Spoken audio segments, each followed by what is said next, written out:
వెదవ డ్రామాలు వేస్తే క్యారెక్టర్ అనేది లేకుండా చేస్తాం, జాగ్రత్త.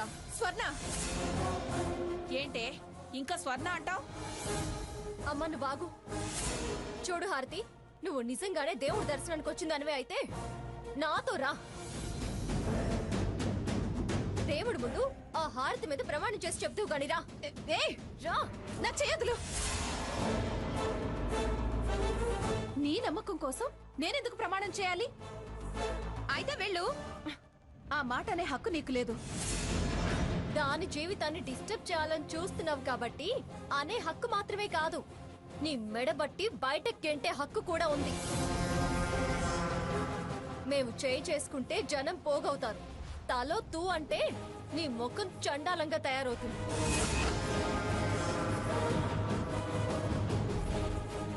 మర్యాదగా ఇక్కడి నుంచి వెళ్తావా లేదా? ఇంత లేబర్ మనుషులు అనుకోలేదు.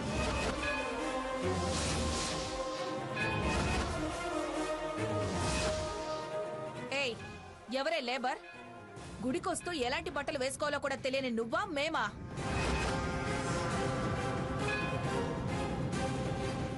పదిసార్లు గడ్డి పెట్టినా కాస్తైనా బుద్ధి లేకుండా మళ్ళీ మొదటికొచ్చిన నువ్వు లేబర్ దానివి. చచ్చా, ముగ్గురే. కాస్తన్నా సభ్యత సంస్కారం లేదు. నీకన్నా 100 రెట్లు సభ్యత సంస్కారం ఉండబట్టే ఇంకా మెట్ల కిందికి తోసేయకుండా ఉన్నాం.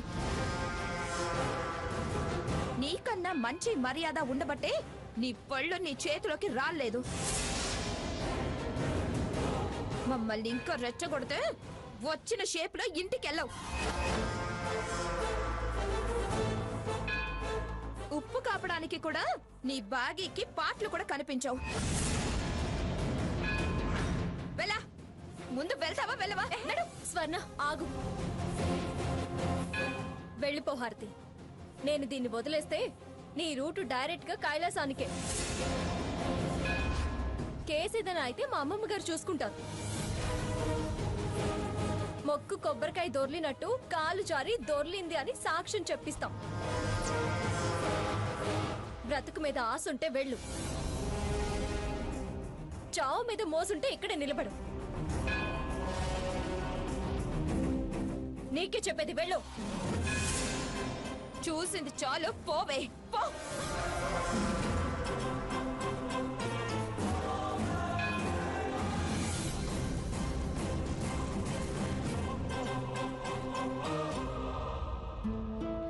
మళ్ళీ మనం ఇంకొక రోజు గుడికి రావచ్చులేమ్మా. పద వెళ్దాం. ఆగమ్మా, మొక్కు టెంకాయ మెట్ల మీద పగలగొట్టింది రాక్షసి. పంతులు గారిని ప్రాయశ్చిత్తం అడిగి వెళదాం.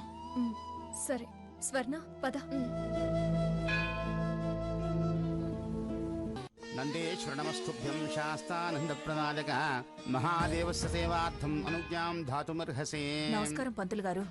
ఏంటమ్మా? నా కూతురు కాపురంలో ఒడిదుడుకులొస్తుంటే స్వామికి టెంకాయ మొక్కుబడి కట్టాను.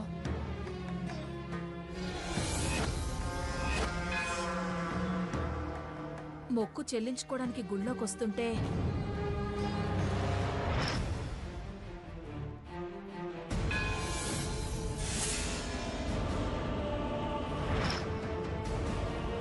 నాకు చాలా భయంగా ఉంది.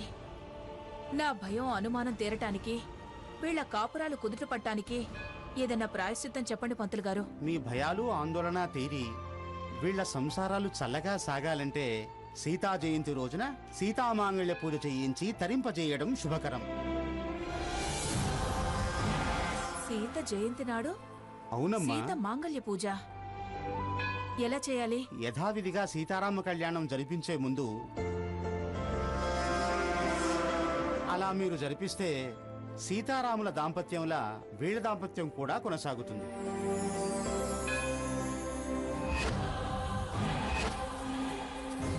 భర్తలు ఏకపత్ని వ్రతులై మసులుతారు. చూడండమ్మా, ఏ శక్తి వీళ్ళ జీవితంలో అగాధాలను సృష్టించలేవు. చాలా సంతోషం పంతులు గారు. అమ్మా, మేము వెళ్ళి ప్రదక్షిణలు చేసొస్తాము. నేను చేస్తాను, పదండే.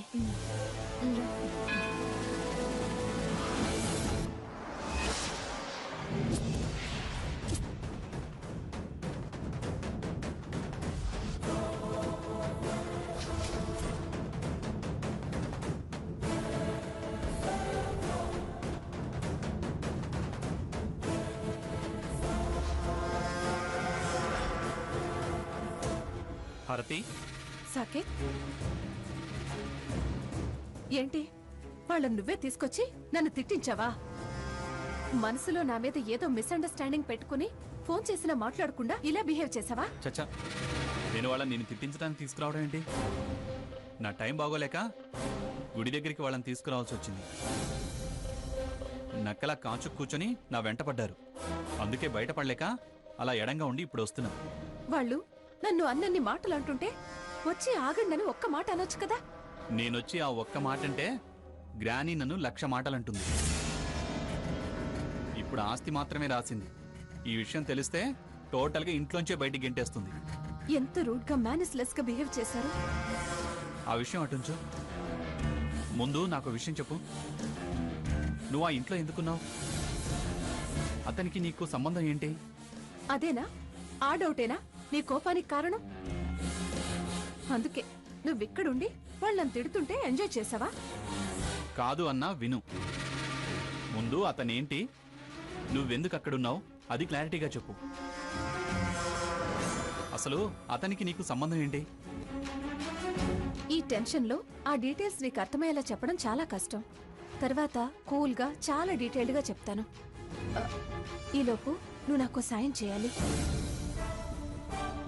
ఏంటి, మళ్ళీ ఆ ఇంటి వైపు రావద్దా? ఛా, ఎంత చీప్ గా ఆలోచిస్తున్నా. బిహేవియర్ని బట్టి అవతలి వాళ్ళ థింకింగ్. సాయం ఏంటి? మీ అత్తగారు కూతుళ్లతో సీత జయంతి చేస్తుందంట.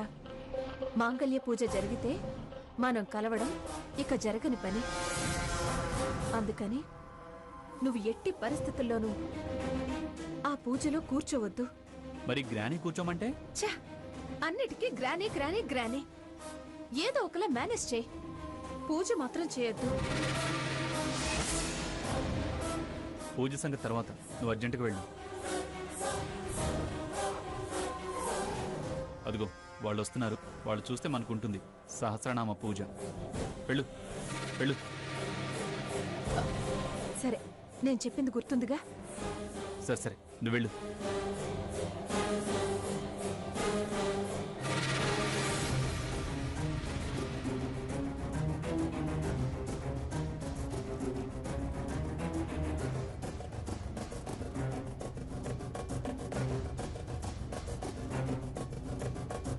బావా, ఆ రాక్షసు కనిపించిందా? గుడికొచ్చి రాక్షసి కనిపించిందా అంటావే? జోకులాపి అది కనిపించిందా లేదా చెప్పు. ఎవరి గురించి నువ్వు అడిగేది? హారతి గురించి. హారతి ఏంటి ఇక్కడ నాకు కనిపించడం ఏంటి? దీన్ని బట్టి అది ఖచ్చితంగా కనపడే ఉంటుంది. దేవుడి మీద ప్రమాణం చెయ్యి, నిజంగా అది కనిపించలేదా? ఏయ్, ఏంటి ఆ మాటలు? అల్లుడు గారు ఇప్పుడేగా వస్తున్నారు. ఆ, ఇంకా లేట్ అయిందేమో అని నేను కంగారు పడుతూ వస్తుంటే రాక్షసి కనిపించిందా, దయ్యం కనిపించిందా, పిశాచి కనిపించిందా అని కన్ఫ్యూజ్ చేసింది కాక ప్రమాణం చేయమంటుందేంటి అత్తయ్య గారు? అత్తయ్య గారా? స్వర్ణ, అత్తయ్య గారిని అత్తయ్య గారు అనక ఇంకేమంటారే? చూడు బాబు, ఇందాక హారతి మాకు గుళ్ళో కనిపించింది. తప్పు చేసింది కాక మాట జారింది. ముగ్గురం కలిసి దానికి బాగానే బుద్ధి చెప్పాం. ఎదురు పడిందేమోనని అడిగిందంతే. మంచి పని చేశారు. పదండి వెళ్దాం. అలాంటి వాళ్ళకి ఎన్నిసార్లు ఎన్ని రకాలుగా చెప్పినా వినరు, మారరు. మీరే కరెక్ట్. ఈయనేదో మారినట్టు. అది రమ్మంది, వచ్చాడు. మేము వచ్చామని ప్లేట్ మారుస్తున్నాడు. సాకేత్, మా అమ్మమ్మ గారితో మాట్లాడాలంట. తను మనతో పాటే మన ఇంటికి వస్తుంది. దాందే ఉంది, పదండి వెళ్దాం. రండి, పద స్వర్ణ.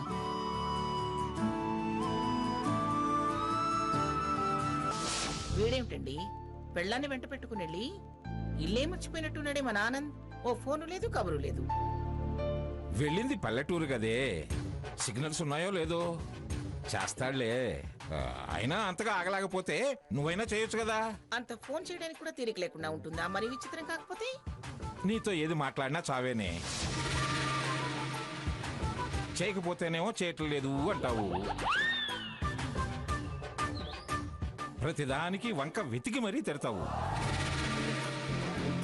ఒరే రఘురామ్, నువ్వు చెప్పురా, నానమ్మ పద్ధతి కరెక్టేనా? మధ్యలో వాడిని ఎందుకంటే ఇరికిస్తారు? ఏం చెప్పాలో అర్థం కాక అలా చూస్తూ ఉంటున్నాడు. వాడిని మీరు ఇంకేం గాబరా పెట్టకండి. నమస్కారం పిన్ని గారు. నమస్కారం బాబాయ్ గారు. నమస్కారం అమ్మా. ఏం సావిత్రి, కూతుళ్ళని దిగబెట్టి వెళదామని వచ్చావా? అవును పిన్ని గారు. అలాగే మీతో ఓ మాట మాట్లాడి వెళదామని వచ్చాను పిన్ని గారు. నాతోనా? ఏమిటి విశేషం? రేపు సీతా జయంతి రోజు కూతుళ్ళు అల్లుళ్లతో సీతా మాంగళ్య ధారణ పూజ చేయిద్దాం అనుకుంటున్నాను పిన్ని గారు. సావిత్రి, మీ పూర్వీకుల్లో ఎవరైనా పౌరోహిత్యం చేసేవాళ్ళు ఉన్నారా?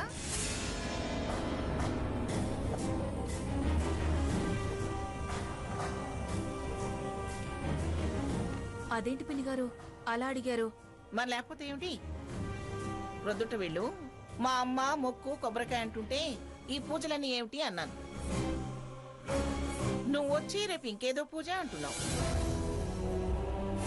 ముక్కోటి దేవతలకు 300 కోట్ల పూజలు చేయడం నీకు తప్ప మరి ఇంకెవరికీ తెలియదనుకుంటాను. అందుకే అలా అడగాల్సి వచ్చింది. ఏ చేసినా పిల్లల క్షేమం కోరే కదే, ఎందుకు దానికి అలా వెక్కిరిస్తావు? నేనే వెక్కిరించట్లేదు. దేనికైనా పద్ధతి ఉండాలి అంటున్నాను. ఈ అడుగడుగున పూజలేమిటి, క్షణక్షణం వ్రతాలేమిటి, అవి అర్థం కాక అడుగుతున్నాను.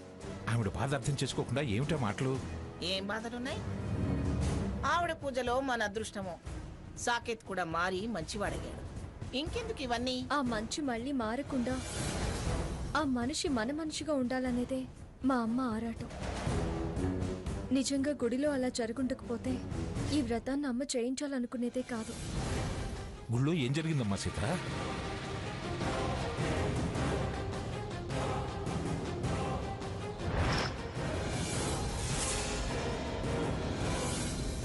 ఖరీదు కడతావు కానీ మొక్కు ఖరీదు కడతావా? నా మొక్కు తీరిస్తే భగవంతుడిచ్చే వరం నువ్విస్తావా? రూపాయి ఖరీదు చేసే హారతి కర్పూరం వెలిగించి కోట్లు కోరుకునే చీప్ బుద్ధున్న దానివి. నువ్వు ఒక భక్తురాలివి, నీదొక మొక్కు.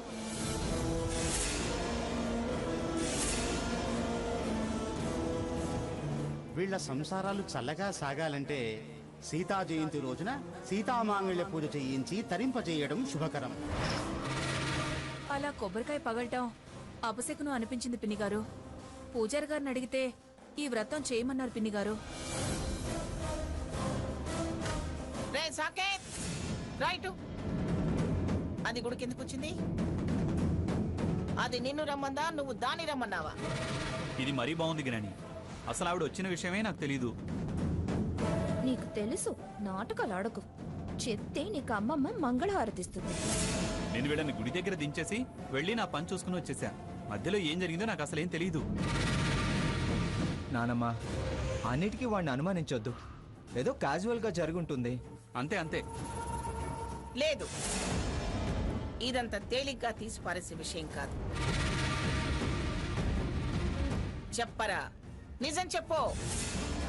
మంగా, చర్చించాల్సిన విషయం వదిలేసి నిజమా అబద్ధమా అని వాణ్ణి నిలదీస్తావేమిటి? అది చర్చించాల్సిన విషయమే తాతయ్య. చూడమ్మా స్వర్ణ, ఈ విషయం ఇంతటితో వదిలేసేయి. మంగా, ముందా పూజ సంగతి చూడు. పాపం సావిత్రి బాధపడుతుందే. అమ్మమ్మ గారు అర్థం చేసుకోండి.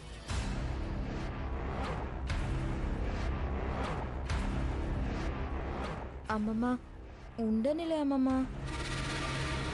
పిన్ని గారు, ఇంకా ఆలోచించేదేమిటి పూజ గురించి? చెప్పు.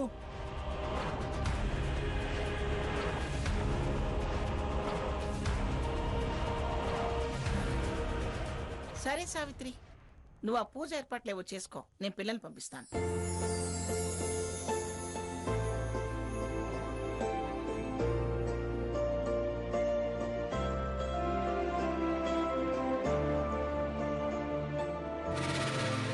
అదేంటి పిన్ని గారు, పెద్దవారు మీరు రాకపోతే ఎలా? దానికి నా ఆరోగ్యాన్ని లైన్లో పెట్టడానికి నా మూతికి చిక్కం కట్టే పని ఉందిలేమ్మా. అంతేనా మంగా? తెలుసుగా, ఇంకా ఎందుకు అడగటం?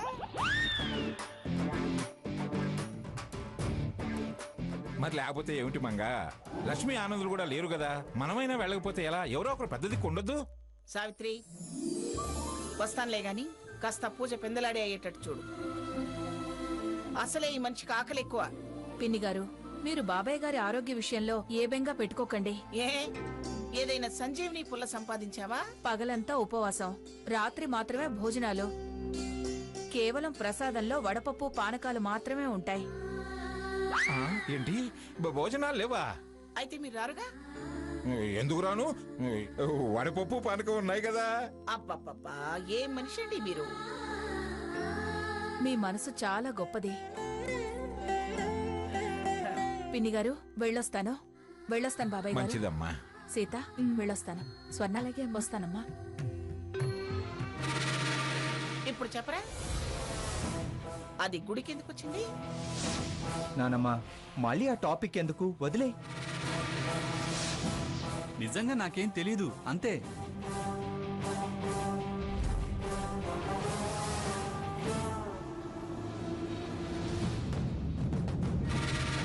వీడి వాలకం చూస్తుంటే ఎందుకైనా మంచిది. వీడిపై ఒక కన్నేసి ఉంచడం మంచిదనిపిస్తుంది.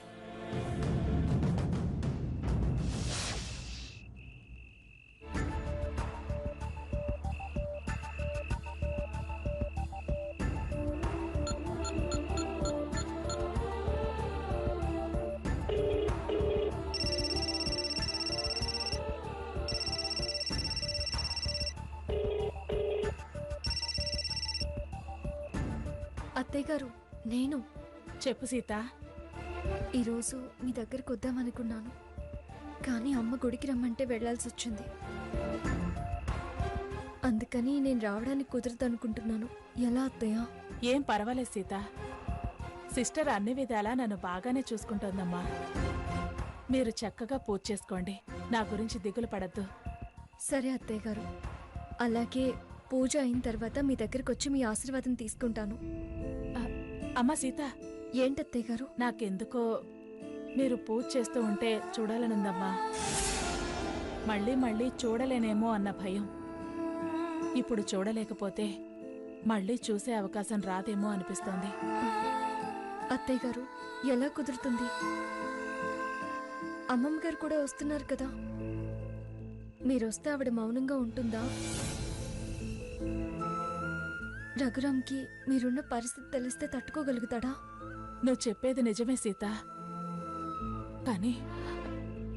కానీ ప్రాణం పీకుతోందమ్మా. కోరిక చంపుకోలేకపోతున్నానమ్మా. ఇబ్బంది అనుకో, ప్రమాదం ఏంటో కూడా తెలుసు. కానీ మనసులో కోరిక నీతో చెప్పాలనిపించింది, చెప్పాను. అంతేనమ్మా. నేను ప్రయత్నిస్తాను అత్తయ్య గారు. ఏ మాత్రం అవకాశం ఉన్నా మీరు అక్కడికి వచ్చి పూజ చేసే అవకాశం కల్పిస్తాను. సీత, వద్దులేమ్మా, లేనిపోయిన రిస్క్ తీసుకోవద్దు. నాకు యోగం ఉంటే చూస్తాను.